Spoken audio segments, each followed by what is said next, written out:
हाँ, hello student. अब इसमें अगले वीडियो में हम क्लियर करने जा रहे हैं, समझाने जा रहे हैं मैकेनिज्म ऑफ फोटोसिंथेसिस, यानी प्रकाश संश्लेषण की प्रक्रिया किस प्रकार से पौधे के अंदर संपन्न होती है।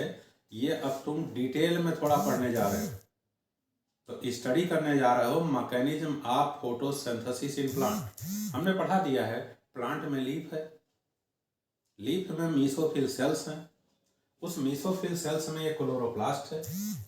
इस क्लोरोप्लास्ट में दो भाग हैं। ये जो स्ट्रक्चर दिखाई दे रहा है इसे हम ग्रेना कहते हैं। ये जो खाली स्थान दिखाई दे रहा है जिसमें लिक्विड भरा हुआ है इसे स्टोमा कहते हैं। यानी क्लोरोप्लास्ट में दो भाग पाए जाते हैं, ग्रेना और स्टोमा। ये क्लोरोप्लास्ट पत्ती के अंदर पाई जाने वाली सेल्स जिसे मीसोफिल सेल्स कहते हैं उसके कोशिका द्रव में स्थित होता है। ऐसा तुमने पिछले लेक्चर में पढ़ लिया। तो आज हम पढ़ाएंगे इस क्लोरोप्लास्ट के भीतर फोटोसिंथेसिस की क्रिया कैसे होती। जैसे तुम्हें पढ़ा दिया गया कि फोटोसिंथेसिस के लिए लाइट चाहिए, क्लोरोप्लास्ट के अंदर क्लोरोफिल चाहिए, कार्बन डाइऑक्साइड चाहिए, पानी चाहिए।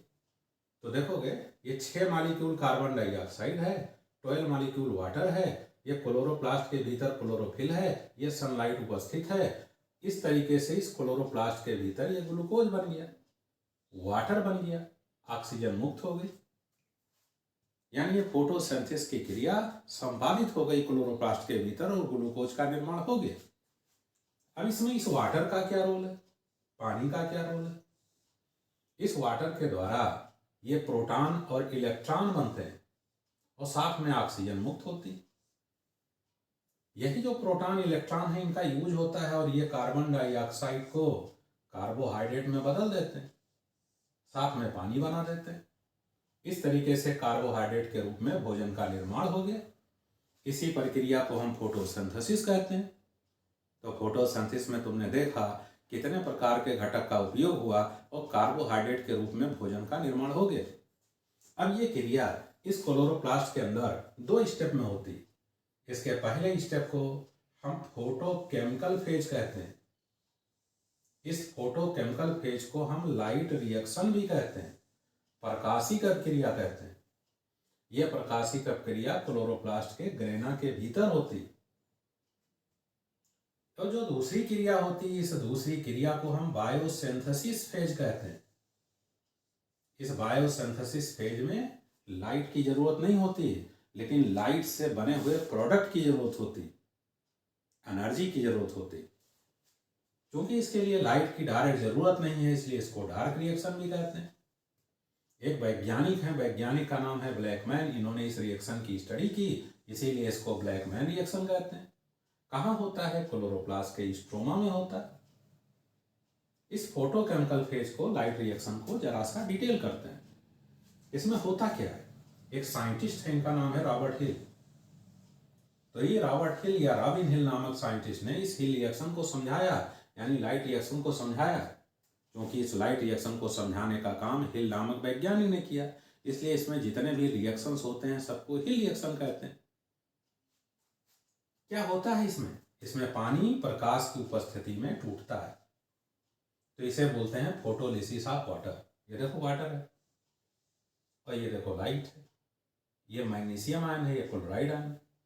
ये कैटालिसिस का काम करते हैं। ये पानी टूट गया, प्रोटॉन में टूट गया, इलेक्ट्रॉन में टूट गया, ऑक्सीजन मुक्त हो गई। इस प्रोटॉन इलेक्ट्रॉन का उपयोग कहाँ होता है? इसका उपयोग होता है एटीपी के फॉर्मेशन में। लाइट का उपयोग कहाँ होता है? एटीपी के फॉर्मेशन में। कहाँ उपयोग होता है? NADPH+ आयन के फॉर्मेशन में। इन दोनों के अंदर पावर आ गया।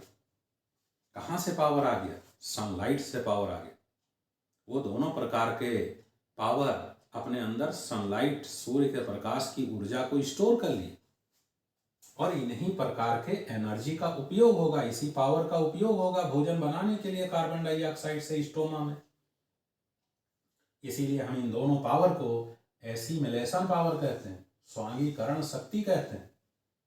इन्हीं दोनों प्रकार के शक्तियों से इस क्लोरोप्लास्ट के स्टोमा के भीतर भोजन के रूप में ग्लूकोज बना दिया जाएगा। तुमने देखा कि क्लोरोप्लास्ट के ग्रेना भाग में लाइट के प्रेजेंस में, क्लोरोफिल की उपस्थिति में, सूर्य के प्रकाश से, सन रेज से एटीपी बना लिया गया, NADPH प्लस एच आयन बना लिया गया। ये दोनों स्वांगीकरण शक्ति हैं, एसिमिलेशन पावर हैं, और इस एसिमिलेशन पावर का उपयोग अब क्लोरोप्लास्ट के स्टोमा में कार्बन डाइऑक्साइड से भोजन बनाने के लिए किया जाएगा। ये दोनों शक्तियां इस समय क्लोरोप्लास्ट के स्टोमा में मौजूद हैं। अब इन दोनों प्रकार के शक्तियों का पावर का उपयोग स्टोमा के भीतर इस कार्बन डाइऑक्साइड का रिडक्शन करके किया जाएगा और भोजन के रूप में ग्लूकोज का निर्माण हो जाएगा। इतनी प्रक्रिया को हम डार्क रिएक्शन कहते हैं। इतनी प्रक्रिया को हम बायोसिंथेटिक फेज कहते हैं। इस बायोसिंथेटिक फेज की स्टडी विस्तृत रूप से केल्विन नामक वैज्ञानिक ने की। 10 रासायनिक समीकरण में की। वो 10 रासायनिक समीकरण एक चक्र में होते हैं जिसे केल्विन साइकिल कहते हैं।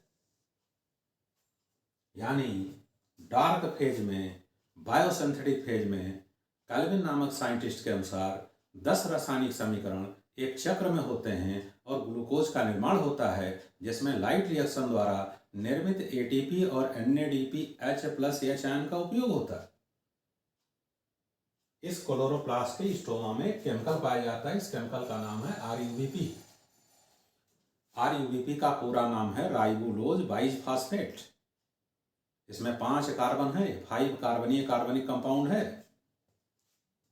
यही कार्बन डाइऑक्साइड को ग्रहण करता है। इसके लिए एक एंजाइम चाहिए जो स्टोमा में मौजूद है। इस एंजाइम का नाम है रोबेस्को, राइबोलोज बाइफॉस्फेट कार्बोऑक्सिलेज ऑक्सीजनेज एंजाइम। ये इस पृथ्वी पर पाई जाने वाली सबसे अधिक मात्रा की प्रोटीन है, जो सभी ग्रीन प्लांट के क्लोरोप्लास्ट के स्टोमा में पाई जाती है। इसी एंजाइम की उपस्थिति में कार्बन डाइऑक्साइड को RUBP राइबोलोज बाइफॉस्फेट नामक केमिकल ग्रहण करता है और ग्रहण करके फास्फोग्लिसरॉल्डिहाइड के 2 मॉलिक्यूल का निर्माण करता है। ये देखो, कार्बन डाइऑक्साइड को ग्रहण किया RUBP ने और ग्रहण करने के बाद फास्फोग्लिसरॉल्डिहाइड नामक रासायनिक पदार्थ के 2 मॉलिक्यूल का निर्माण किया। अब इसी फास्फोग्लिसरॉल्डिहाइड से, PGA से, इस लाइट रिएक्शन द्वारा बनी हुई ATP, इस लाइट रिएक्शन द्वारा बना हुआ NADPH प्लस एच उपयोग किया जाता है और उपयोग करके एक रसायन बनाया जाता है जिसका नाम GAP, ग्लिसरॉल्डिहाइड फास्फेट। ये ग्लिसरॉल्डिहाइड फास्फेट बन गया। ATP से ADP और फास्फेट अलग हो गए। इस NADPH से जो प्रोटॉन थे वो प्रोटॉन PGA ने रिसीव कर लिया, NADP में परिवर्तित हो गए। अब ये जो ग्लिसरॉल्डिहाइड फास्फेट है, यही संघनन क्रिया द्वारा ग्लूकोज में बदल जाएगा और जब ग्लूकोज के कई अणु होंगे तो आपस में मिलकर स्टार्च में परिवर्तित होंगे, जिसे भोजन के रूप में पौधा अपने भीतर स्टोर कर लेगा। यानी RUBP ने कार्बन डाइऑक्साइड को ग्रहण करके ATP और NADPH प्लस एच के मदद से ग्लिसरॉल्डिहाइड फास्फेट का फॉर्मेशन कर देता है। ग्लिसरॉल्डिहाइड फास्फेट से संघनन क्रिया द्वारा ग्लूकोज बन जाता है और फिर RUBP का निर्माण हो जाता है। इतनी रासायनिक क्रिया 10 स्टेप में पूर्ण होती है, क्लोरोप्लास्ट के स्टोमा में पूर्ण होती है। इतने प्रकार की रासायनिक क्रिया की खोज केल्विन नामक वैज्ञानिक ने की। इसीलिए हम इसे केल्विन चक्र कहते हैं, केल्विन साइकिल कहते हैं। इस तरीके से तुमने देखा, ये जल का प्रयोग हुआ, लाइट का प्रयोग हुआ, तुमने स्टडी किया ये कार्बन डाइऑक्साइड का प्रयोग हुआ, तुमने देखा यहाँ पर ग्रेना के भीतर क्लोरोफिल का प्रयोग हुआ और ग्लूकोज के रूप में भोजन का निर्माण हो गया, जिसे पौधे ने स्टार्च में परिवर्तित करके अपने भीतर स्टोर कर लिया। इस तरीके से पौधे फोटोसिंथेसिस द्वारा अपने सेल के भीतर उपस्थित क्लोरोप्लास्ट में भोजन के रूप में ग्लूकोज का निर्माण कर लेते हैं और ऑक्सीजन गैस को इवल्यूट कर देते हैं। यानी पौधे स्वयंपोषी होते हैं, ऑटोट्रॉपिक होते हैं और फोटोसिंथेसिस द्वारा अपना भोजन स्वयं बनाते हैं। इसी भोजन से इस पृथ्वी के समस्त जंतु भोजन प्राप्त करते हैं, चाहे सीधे चाहे अप्रत्यक्ष। इस तरीके से तुमने न्यूट्रिशन या पोषण की एक विधि डिटेल में पढ़ ली। जो विधि तुमने डिटेल में पढ़ ली वो क्या पढ़ लिया? स्वयं पोषी पोषण, ऑटोट्रॉफिक न्यूट्रिशन। अब हम नेक्स्ट लेक्चर में तुमको बताएंगे परपोषी पोषण, हेटेरोट्रॉफिक न्यूट्रिशन। मिलते हैं अगले वीडियो में। Okay, thank you.